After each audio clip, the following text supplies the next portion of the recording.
Une nouvelle loi inédite portant atteinte de façon extrêmement grave au principe fondamental de liberté d'expression a été adoptée à l'unanimité dans l'ignorance générale.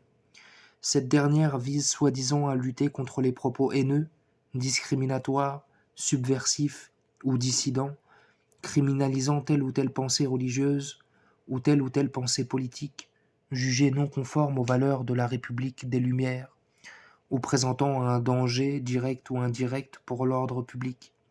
Et elle va jusqu'à encadrer l'expression dans la sphère privée, je ne sais pas si tu gères. Pour te donner un exemple de ce que ça implique, je t'en propose un qui colle avec notre contexte actuel. Admettons que tu dises avec les potos, après avoir regardé les infos, nique Macron et sa guerre, jamais je mourrai pour lui et les intérêts de son obédience maçonnique. C'est un danger public, il faut faire quelque chose avant d'être réquisitionné en force, comme le sont ces malheureux Ukrainiens, et que pour une raison ou pour une autre, tu sois sur écoute à ce moment-là. Tu prendrais 75 000 € d'amende et 3 ans de prison. Si t'as pas la thune, on fera un crédit à ta banque. Si on peut pas faire de crédit à ta banque, on l'imputera à tes allocations sociales.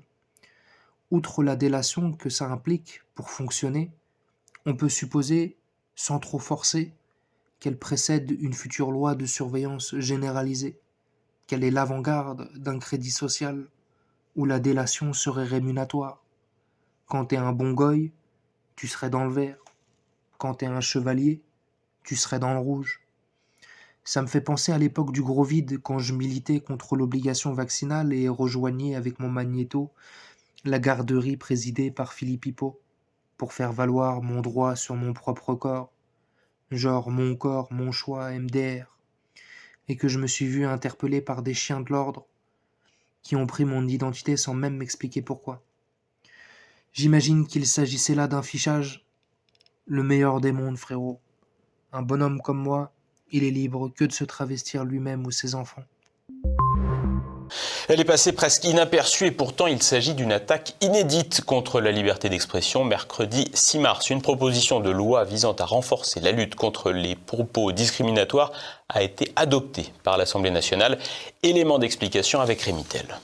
Ils étaient seulement 148 députés ce mercredi dans l'hémicycle du Palais Bourbon. À l'unanimité, moins 41 abstentions. Ils ont voté un texte dénaturant en profondeur le droit à la liberté d'expression en France.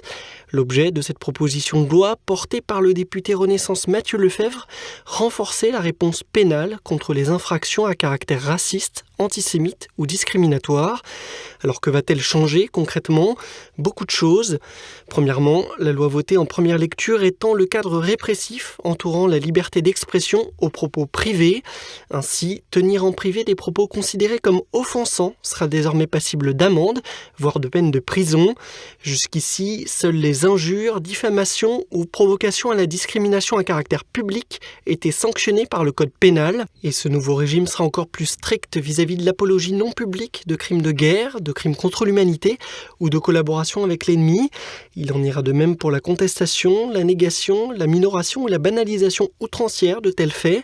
Les sanctions, elles, pourront être portées jusqu'à 3 ans d'emprisonnement et 75 000 € d'amende si l'auteur des propos en question les tient en privé, dans le cadre d'une mission de service public. Des peines complémentaires pourront être prononcées, comme le suivi d'un stage contre le racisme, l'antisémitisme et les discriminations, le retrait de port d'armes ou des travaux d'intérêt général.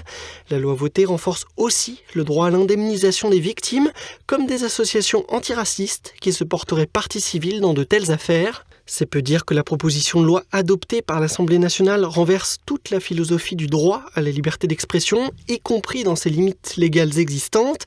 D'une logique de maintien de l'ordre public, l'exécutif a donc décidé de passer à une logique de surveillance des consciences privées, avec pour conséquence naturelle et inévitable une incitation à la délation. À ce titre, aucun garde-fou n'a été posé par le législateur.